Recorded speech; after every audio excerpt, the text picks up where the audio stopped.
This podcast is a part of the Local Government Podcast Network, where we give local governments a voice. Welcome to the Building Amazing Cities and Towns podcast. Today, we have a special bonus episode for state municipal leagues. We recently recorded an episode on podcasting for cities and towns and have received great response so far. And after Jim spoke at a recent legislative conference at a state municipal league, we got talking about the value of podcasting for state leagues. And as you may know, Jim is someone who's probably been to more state leagues because of his speaking, being the past president of National League of Cities, than most anybody. Jim, how many municipal leagues have you visited or spoke with? Well, Matt, over the years, municipal leagues, a lot of people don't realize this, but the National League of Cities, which is the largest organization representing cities and towns and villages across the country, but almost every state, Hawaii does not have a state municipal league, but every other state has a state municipal league. And I've been fortunate to be almost every one. I'm missing a few now. But I've been to well over 40 of state municipal leagues, either keynote speaking, doing a workshop, or just in attendance. So it's been an exciting thing for me. But state municipal leagues are probably one of the key components of successful local government because of what they do. Yeah, and everybody knows, especially if you're listening. You heard that introduction, and you're listening to this podcast. You're likely a member or involved in your state municipal league, and everybody knows it's one of the key places for cities and towns to learn about new technology, to share ideas. And Jim's actually been very helpful in guiding us, the Local Government Podcast Network, in developing a program for state municipal leagues. So we just wanted to share some ideas on podcasting and how the leagues could use podcasting in this special bonus episode. So Jim, tell me, why do you feel so strongly, when we had the conversations, why do you feel so strongly that podcasting can be a powerful communication tool for these state municipal leagues? Well, Matt, as you know, when I decided to do a podcast, although I'd been an avid listener for many months, the actual mechanics and of all the other aspects of podcasting was something I wasn't as familiar as I probably should have been. But as I've gotten into it, what's interesting to me is I go to meetings now and I talk to people in local government all over the country. And in some cases, I'm asking them if they'd like to be a possible guest on the Amazing Cities podcast, or just simply to share the news of the Amazing Cities podcast. And so podcasting is something I think that it's going to be here for a long time. It's pretty much a game changer, I think, once people realize the value and all of the different ways of using a podcast. But when we talk about, like the last episode, when we talked about how cities can use a podcast very effectively, I started to think, I thought, man alive, if cities are going to benefit from having a podcast, probably the one entity that I'm familiar with that serves local government are the state municipal leagues around the country. Because a couple things that podcasting seems ideally suited for is that one of the bigger goals at state municipal leagues is outreach and engagement. They want to engage their members. Now, a lot of times that model over the years, in fact, most of my career in local government, the model that the state municipal leagues used was annual conferences and legislative conferences. And that gathers together. Usually I was up in New Hampshire in November of last year, and I think there was about 450 to 500 attendees at the New Hampshire Municipal Association. And that's great. When I did my keynote, I looked out in the audience and you kind of think, I'm looking at every local government official in New Hampshire. But the reality of it is that in New Hampshire, there are probably, I'm guessing so we had 400, more than 400 at the conference. There's probably close to 5,000 people or more that are involved in local government that were not at that conference. So when you start to think, how do you engage and outreach to those, all of the thousands of people that are not able to attend for various reasons, I think that's where podcasting, kind of the light bulb went off for me. Yeah, you have the travel to the meetings can be expensive, and for some places, it can be a long trip. But people are using, magazines, newsletters, emails, even some YouTube videos. What makes podcasting different in your mind? Well, I think the idea of it is that, the typical YouTube video now is about less than 5 minutes. I think, some of the statistics I read is that, if you're on YouTube and you're doing something, it should be in that 2 to 3 minute range. When you're doing newsletters, so many people now are going digital. And when you get a digital newsletter, you're back to reading something again.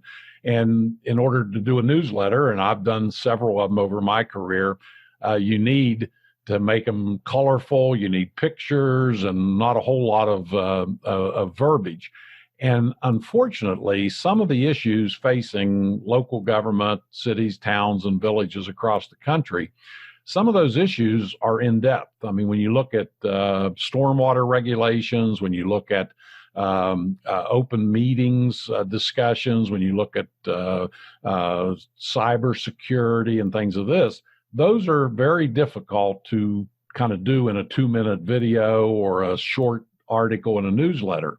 And podcasting, just like what we're doing today, podcasting gives you that opportunity to go in depth and then create a resource that can be accessed by any member. So, and there again, that's what I thought was really attractive about podcasting for state municipal leagues, is that you're creating this digital library of resources, talking to experts. Sometimes you have access in the legislative process, you have access to the people who wrote the legislation. And having them on a 30 to 35, 40-minute podcast is something that says, you can delve into it and talk to sometimes the person who wrote the legislation. Sometimes you can be talking to thought leaders and opinion makers across your state. And that allows to have that material available for all the members, people who weren't able to travel to the meeting.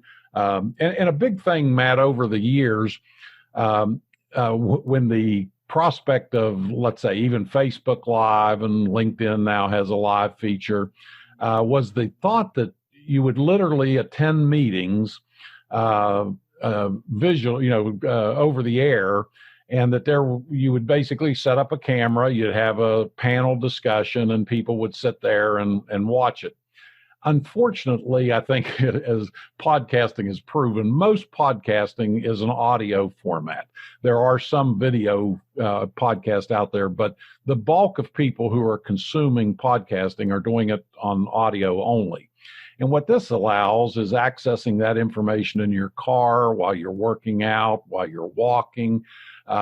So when you're dealing with things like legislation, when you're dealing with things that affect different city issues, a lot of times those are probably, you may only be interested in one aspect of, let's say, stormwater regulations. So you go to that podcast episode talking with the expert that's on the podcast, and you consume what it is that you need for your particular need. And as we know, in cities and towns, you have police needs, you have fire and rescue, you have cybersecurity, you have finance, parks and recreation. So it gives you that ability to have that resource available and just in a format that people can access when and if they need, and also do it, and sometimes just as a resource that they're getting ready for a meeting or something like that. Yeah, one of the things that we see in the listenership is, a lot of times they'll listen to it on 1.5 times speeds or even 2 times speed. They get the information, but they get it in an accelerated format. So you can get 30 minutes of information consumed in 15 minutes. You're able to to understand it. And it's very important, as we were talking about the municipal leagues, and you kind of pushing us in that direction and saying, hey, you need to develop a program for leagues because I really think it's a valuable tool for them. That was something that really stood out at me, of getting that the expert information on that new legislation. And they can also consume whatever's most important to them, or whatever issues appeal to them. And Matt, the one demographic that all society is trying to figure out, anybody in the association type business where they're holding conferences, workshops, and things of this sort, is really appealing to the younger demographic. That all across the country, I've been it's just been fascinating for me to watch over my career, is that I don't think I've ever seen a time in history where there's more young people coming into local government, both as staff within cities, as elected officials, as managers. And there was a statistic, my good friend Mike Condiff, who's a former member of the International City Managers Board of Directors, and Mike was telling me their demographics of city managers leaving the profession, that there was this big bubble spike years ago, and all of those people are retiring now. So the demographic now of new managers, new assistant managers, and staff people in cities are trending much lower than at any point in history. And I think that's another reason that organizations, and especially state municipal leagues, are looking, how do we become relevant for the younger elected official, the younger managers and clerks and staff people? And I think that's the thing, as you said, the podcasting is almost built for that. And it also gives them kind of a taste of what the league is offering in terms of information that then might encourage them to engage through attending meetings and workshops or regional workshops, things like that. But I do think that now it's almost, giving that ability to not be there in person and spend, as you said, considerable monies, but able to have access to that information, I think makes it very valuable for state municipal leagues and other associations who deal with local government to get into the podcasting side of it, because it offers so many valuable assets to it. Yeah, and I know in our conversations you mentioned that the leadership of the municipal leagues, would love to get out and travel and meet everyone face to face, have a meaningful conversation, and it's very difficult to do that, just from a logistic standpoint. But a podcast can show up on their phone on a consistent basis and deliver a very personal message, a very detailed and nuanced message. And it can be done with relative ease when you set it up the right way, as we've set it up for the Local Government Podcast Network. And that, Matt, that you just hit on something that, when I was president of my state league, and I think every upcoming president of a state municipal league, their goal is to visit every city in the state. And I know in my state there was close to 200 communities, and you start out and realize that year, working another job and being an elected official, and then also being an official with the state municipal league, that getting out there is almost impossible. I have met people that have done it, but there again, even if your goal was to visit every city in your state, the likelihood of you interacting with as many people as you can through a podcast is pretty remote, because just the logistics of everything. So, I think it's a tool that's valuable. It's one that probably will become almost necessary in a few years.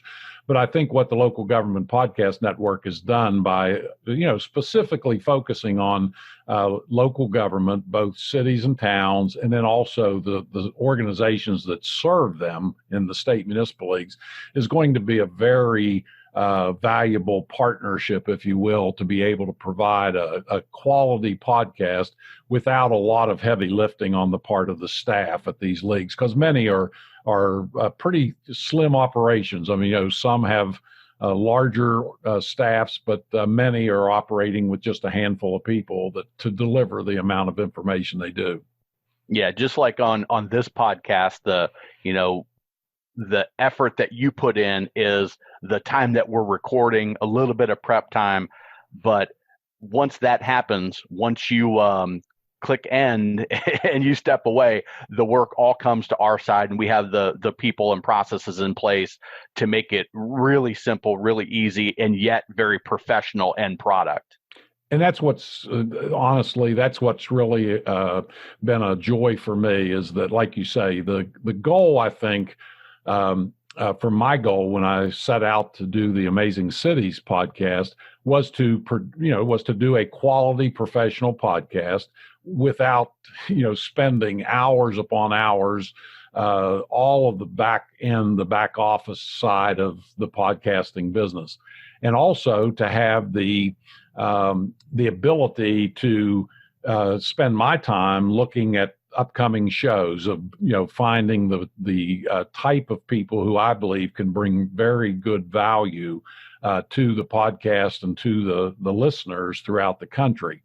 And spending a lot of time doing all the others just didn't make sense for me. And I know in a busy city, town, a municipal league, they have information to get to their members and their citizens, but I don't think that there's a desire to learn to be this podcasting business as you've gotten into, and so that's I think that you've hit on something that's going to be very attractive to the state municipal leagues. Yeah, so with Jim's guidance and kind of pushing, we've actually developed a unique program that's specifically designed for municipal leagues.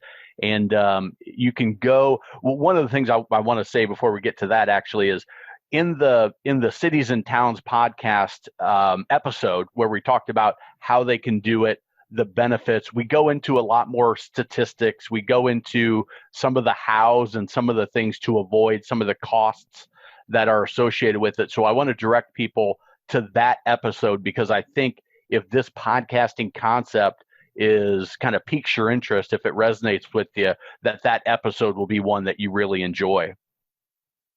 Yeah, and I think, Matt, the at this stage, I think podcasting and I spend a lot of time now discussing it with people and just kind of walking people through the process, and I'm just shocked at I went to a meeting of the Pittsburgh Speakers Association 2 weeks ago, and we had an expert on podcasting that was speaking, and he had asked how many people had listened to the podcast, and every hand in the room went up.